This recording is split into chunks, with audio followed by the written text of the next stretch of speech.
Hello friends, I am Manisha Miratskar. I welcome you for my next video. Friends, today we are going to learn an interesting story because I know that every one of us like to read and hear stories. So, today we will discuss a very interesting and somewhat ironic story which is written by very famous Indian short story writer R.K. Narayan. And the name of the story is An Astrologer's Day. पहा विद्यार्थी मित्रांनो, बऱ्याचदा आपल्या आयुष्यात अशा काही घटना किंवा मिस्टेक्स घडून गेलेल्या असतात की ज्या आपल्या मनात कुठेतरी लपून राहिलेल्या असतात. पण काळ हा प्रत्येक गोष्टीवरती औषध असतो. ती चूक आपल्या नकळत आपल्या आयुष्यामध्ये दुरुस्त होऊन गेलेली असते.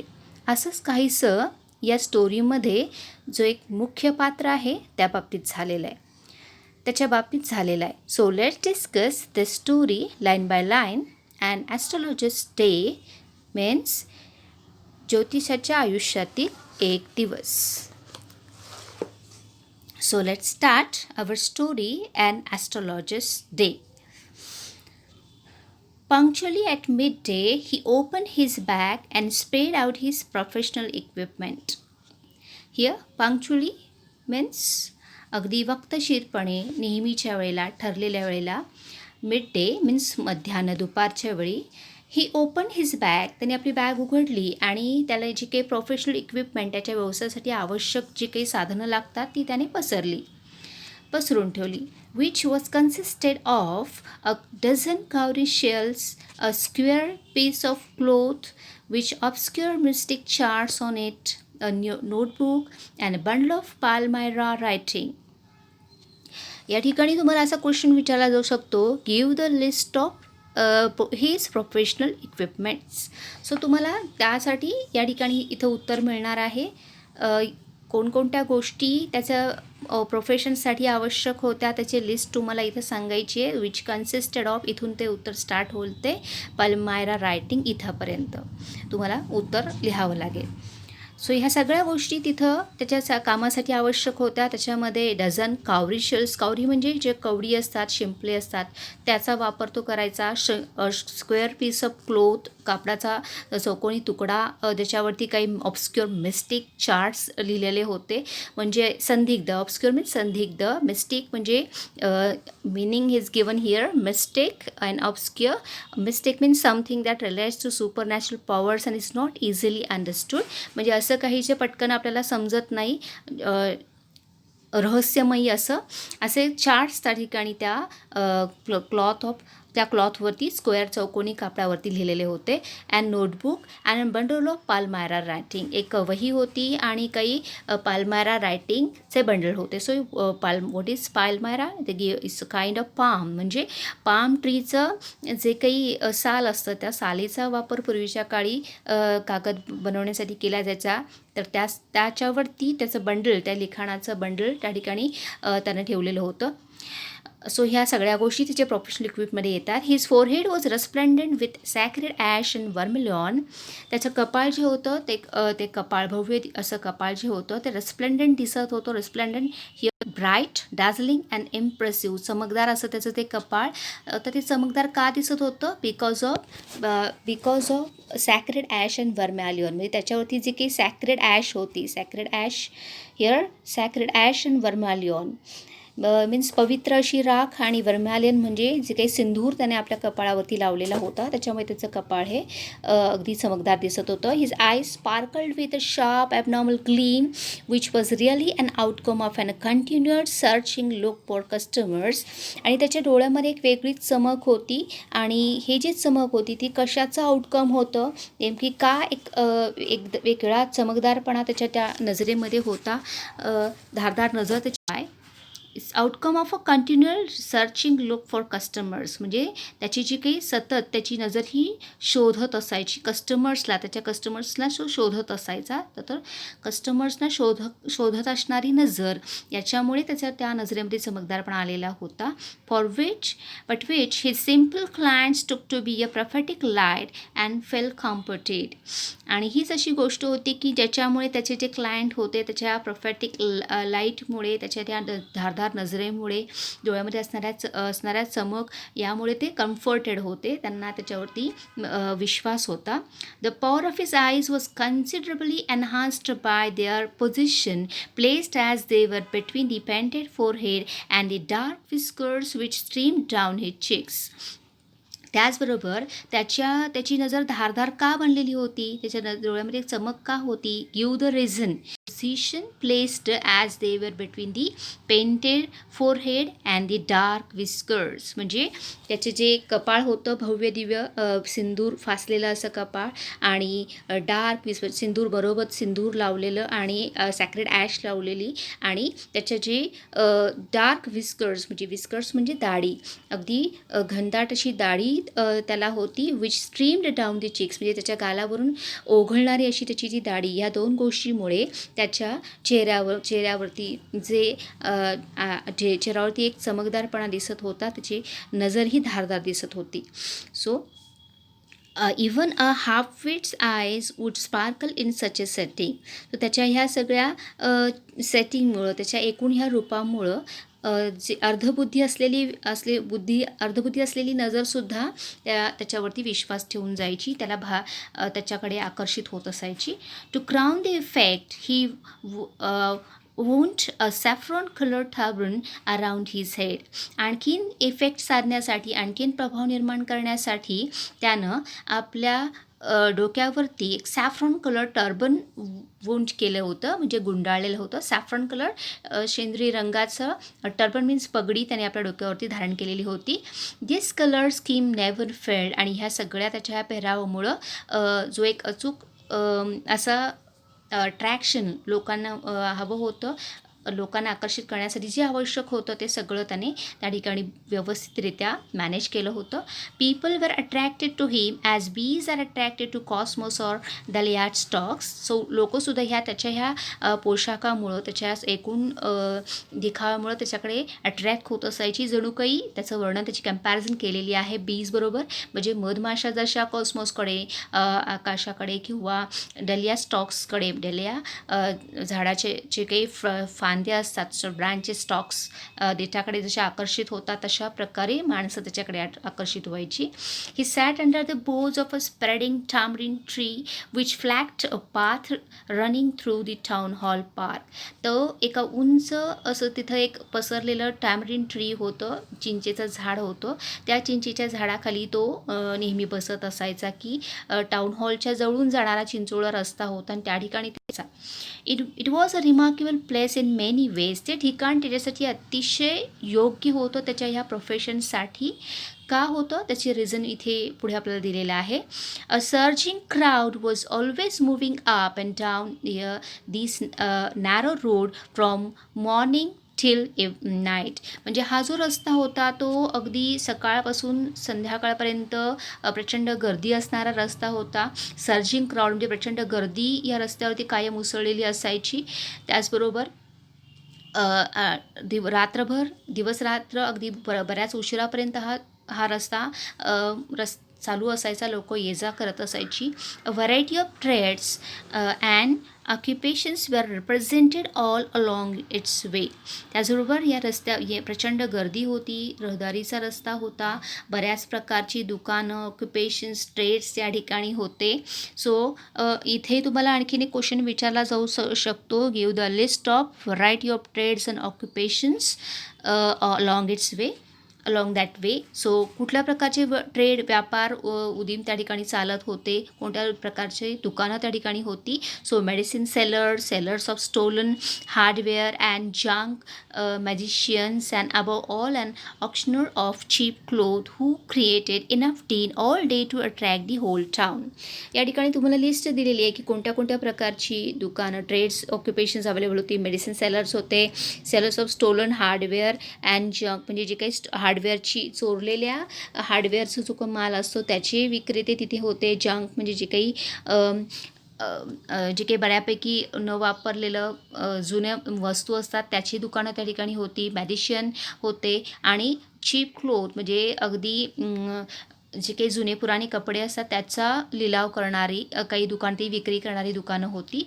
सो ही सगळ्या प्रकारचे जे काही दुकानदार होते ते बऱ्या प्रकारे इनफ डीन प्रचंड गडबड गोंधळ त्या ठिकाणी त्या शहरामध्ये या सगळ्या गोष्टींमुळे चालायचा. So next to him in vociferousness came a vendor of fried groundnut. त्या ठिकाणी एका माणसाची सुद्धा प्रचंड गोंगाट गर्दी चालायची. इथे एक शब्द आलेला आहे वोसिफरसनेस means being very loud and noisy. प्रचंड गोंगाट करणारा हा व्यक्ती होता, वेंडर होता की जो फ्राईड ग्राउंडनट्स म्हणजे जे काही भुईमुगाच्या भाजलेल्या शेंगा, फ्राईड केलेल्या भाजलेल्या शेंगा याची विक्री तो त्या ठिकाणी करायचा.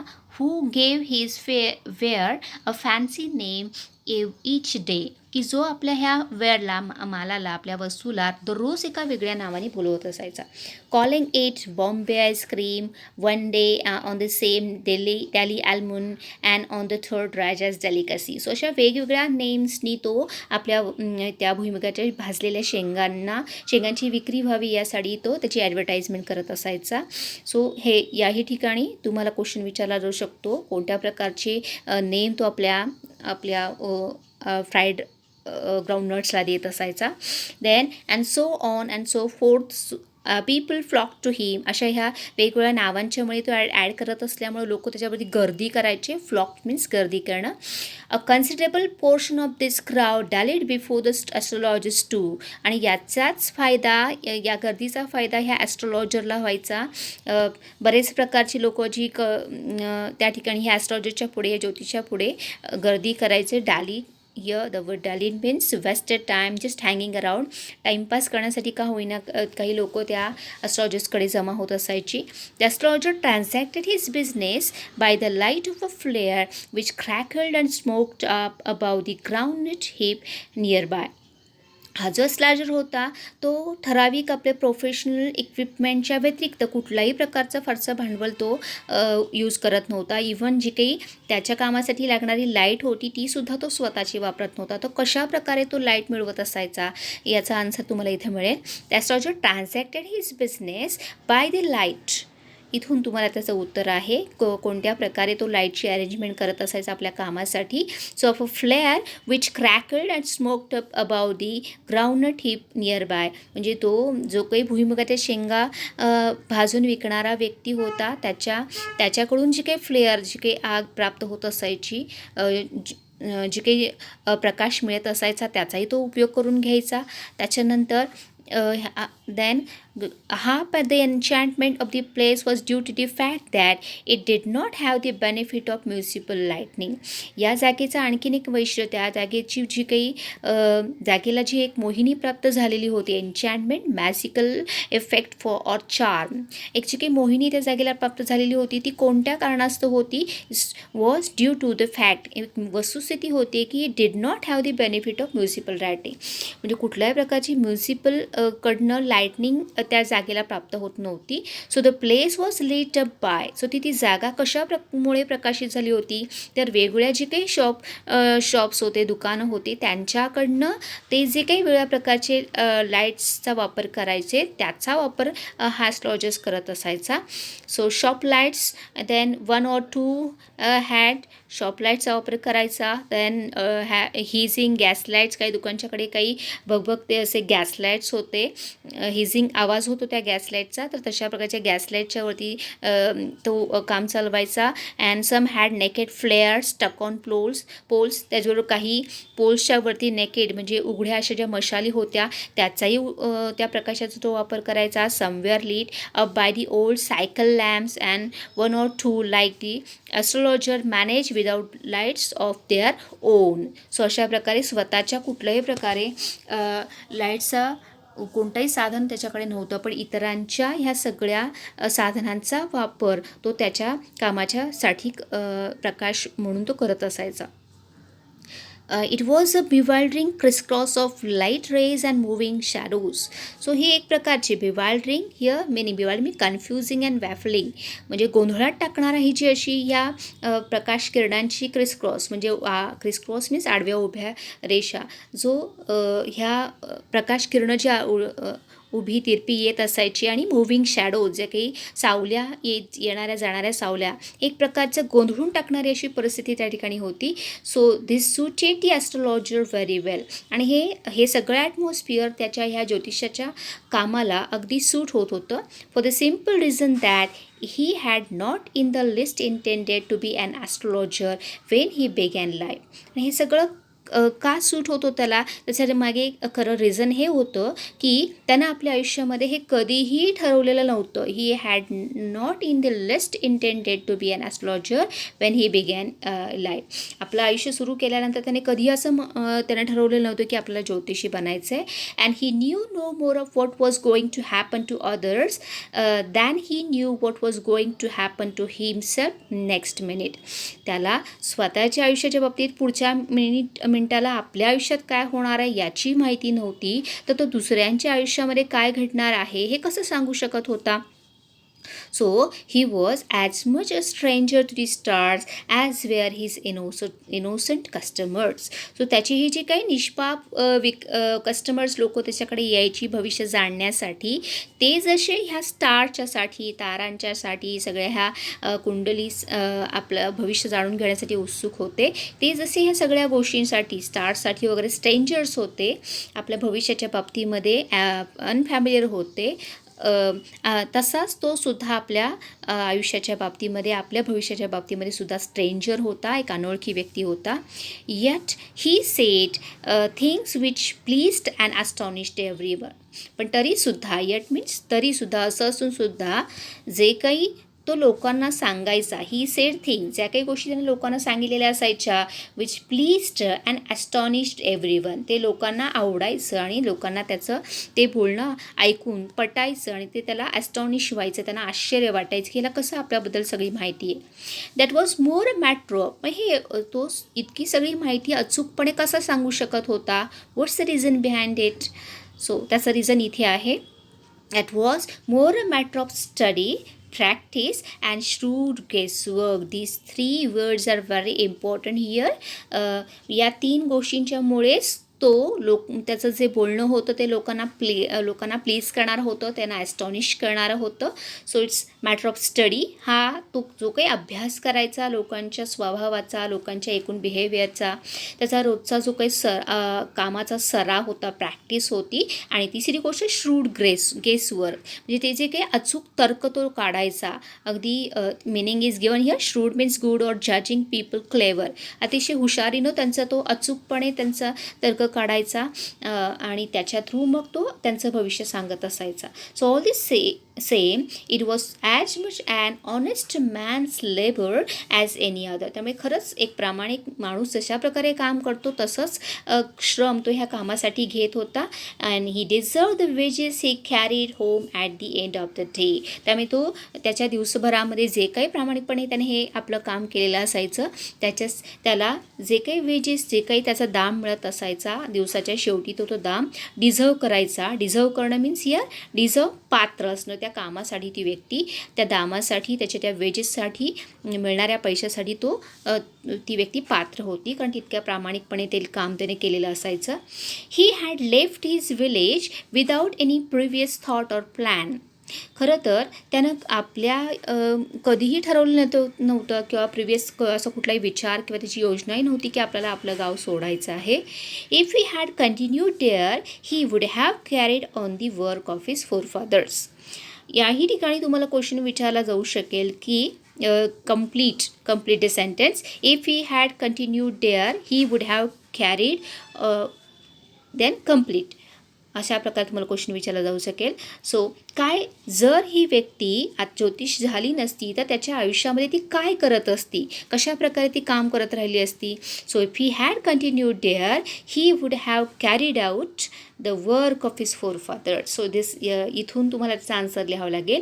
त्याचे जे फोरफादर्स आहेत, त्याचे जे पूर्वज आहेत, फोरफादर्स म्हणजे त्याचे पूर्वज, ते पूर्वज जे काम करत होते तेच काम तो कंटिन्यू करत असता.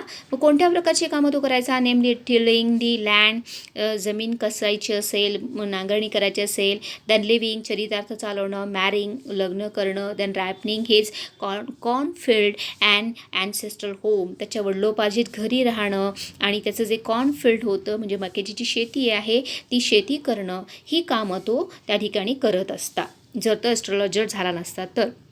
But that was not to be. पण असं होणार नव्हतं. He had to leave home without telling anyone. त्याच्या आयुष्यात असं काहीतरी विशेष झालेलं होतं की त्याला कोणालाही काही न सांगता ते घर सोडून जावं लागलेलं होतं. And he could not rest till he left it behind a couple of 100 miles. कितीतरी माइल्स तो चालून गेल्यानंतर, कितीतरी 100 miles चालून गेल्यानंतर त्याला थांबावं लागलेलं होतं. म्हणजे बराच काळ तो 100 miles जो चाललेला होता तो त्या ठिकाणी विश्रांती घेऊ शकलेला नव्हता. To a village it is a great deal as if an ocean flowed between. म्हणजे एखाद्या व्हिलेजरला असं जेव्हा एखादा गावकरी व्यक्ती आपलं गाव सोडून बराच लांब जातो तेव्हा आपण म्हणतो ना ती व्यक्ती 7 समुद्रापार काम करते, ती 7 समुद्रापार राहायला गेलेली आहे. म्हणजे इतकं लांब अंतर त्याच्या गावापासून तो दूरवरती या कामासाठी आलेला होता. सो त्याचं नेमकं काय रिझन होतं, का त्याला आपलं गाव सोडावं लागलेलं होतं, हे सगळं आपल्याला पुढे या स्टोरीमध्ये समजणार आहे. म्हणजे जणू काही फ्लॅशबॅक टेक्निकने ही स्टोरी या ठिकाणी आपल्याला सांगितली जाते. He had a working analysis of mankind's troubles. So जे काही माणसाच्या आयुष्यातल्या समस्या आहेत याचं एक अतिशय सुंदर विश्लेषण तो करू शकत होता. त्याला त्याची एक चांगली जाण होती, समज होती. सो माणसाच्या आयुष्यामध्ये कोणत्या गोष्टींमुळे समस्या असतात, ट्रबल्स असतात. So here marriage, money and the tangles of human ties. So मानवी आयुष्यामध्ये ज्या काही ताणतणाव असतात, समस्या असतात, बऱ्याचशा लोकांच्या आयुष्यामध्ये त्यांच्याकडे पैसा नसतो, त्यामुळे त्याच्यामुळे ती माणसं त्रासलेली असतात. काहींची लग्न जमत नसतात. अनेक प्रॉब्लेम्समुळं माणसाचं आयुष्य हे त्रासलेलं असतं. सो या सगळ्याचं विश्लेषण त्या व्यक्तीकडे पाहून तो ह्या सगळ्या गोष्टीचा तो अभ्यास करत असायचा, त्याच्याकडनं त्याचं आकलन तो करून घेत असायचा.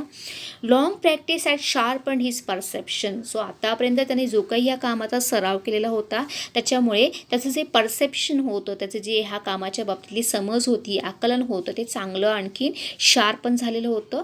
चांगल्या प्रकारे त्याला हे काम आता उमगलेलं होतं.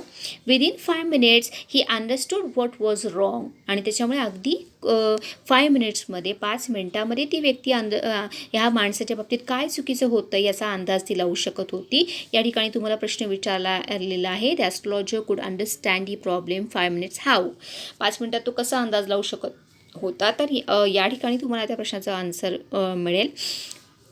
Then he charge 3 pies. तो जो काही काम करायचा, जो काही भविष्य सांगायचा त्याला तो किती चार्ज लावायचा, 3 pies.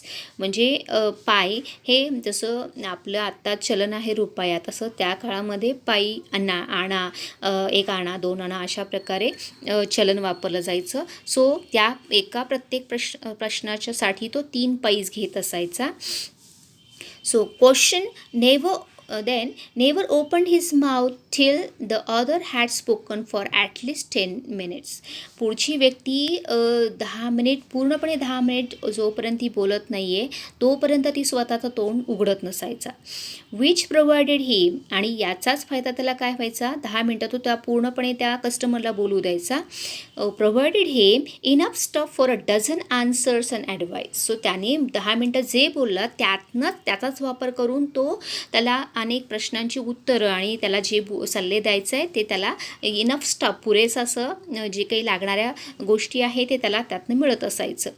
when he told the person before him gazing at his palm. So काही सांगण्याच्या पूर्वी तो काय करायचा, गेझिंग ॲट हिज पाम, त्याचा हातात घ्यायचा आणि तळहात पाहून तो काही क्वेश्चन्स त्यांना विचारायचा. In many ways you are not getting the fullest results for your efforts. तू जे काही प्रयत्न करतोयस ना त्या प्रयत्नाला तुला चांगलंसं फळ मिळत नाही आहे, चांगला रिझल्ट तुला मिळत नाही आहे. 9 out of 10 were disposed to agree with him. आणि हा असा प्रश्न विचारल्यानंतर 10पैकी 9 लोकांना त्याचा हा प्रश्न पटलेला असायचा. और ही क्वेश्चन्ड, पुढचा क्वेश्चन तो असा विचारायचा, is there any woman in your family, may be even a distant relative who is not well dispose towards you. किंवा कदाचित तुझ्या फॅमिलीमध्ये किंवा तुझ्या काही दूरच्या नातेवाईकामध्ये कोणीतरी एखादी स्त्री असेल की जी तुझ्या बाबतीमध्ये तुला त्रास देत असेल. और he gave an analysis of character. त्यानंतर तो त्या व्यक्तीच्या त्याचं जे कॅरेक्टर त्याचं ॲनालिसिस करायचा, त्याचं विश्लेषण तो करायचा. So most of your troubles are due to your nature. आणि मग पुढे तो त्याला म्हणायचा की सगळा हा जो तुला काही त्रास होतो आहे तो तुझ्या स्वभावामुळे होतो आहे. So how can you be otherwise with Saturn where he is. जर हा असा सगळा तुला त्रास होतो आहे तर शनी तुला त्रासच देणार ना तुझ्या राशीमध्ये, असंही तो त्याला म्हणायचा. So you have an impetuous nature. तुझा स्वभाव चंचल आहे. अँड रफ एक्सटेरियर, आणि तुझं जे वागणं आहे ते लोकांच्या बाबतीत रफ आहे, रूड आहे. आणि तुझा हा जो रफ नेचर आहे ते लोकांना आवडत नाही. तुझं चंचल स्वभाव आहे तोही लोकांना त्या ठिकाणी पसंत पडत नाही. सो दिस एंडेड, आणि म्हणून तुला हा सगळा त्रास होतोय असं तो त्या व्यक्तीला म्हणत असायचा. This ended him to their hearts immediately. आणि त्यांनी हे जे काही प्रश्न विचारलेले असायचे त्याच्याबद्दलचं जे विश्लेषण केलेलं असायचं ते लोकांना लगेच एंडियर्ड व्हायचं, म्हणजे आवडत असायचं. For even the mildest of us loves to think that he has a forwarding exterior. कारण बऱ्याच जणांना आपलं हे जे बाह्य रूप आहे ते फॉरवर्डिंग करणारं आहे, लोकांना आवडणारं नाही आहे. हे लोकांना या आपल्या स्वभावाचा त्रास होतो आहे हे ऐकल्यावर बऱ्याच लोकांना ही गोष्ट ऐकायला आवडते. सो अशा प्रकारे तो अनेक प्रश्न विचारून त्या व्यक्तीकडनं सगळी माहिती मिळवत असायचा आणि मग त्यांना तो अनेक त्यांच्या प्रश्नांना उत्तरं द्यायचा, काही सल्ले देत असायचा की ज्याच्या थ्रू लोकांना हे त्यांनी सांगितलेलं भविष्य लगेच पटत असायचं. So here we'll going to take a pause. Afterwards we'll discuss this topic in our next video. Thank you.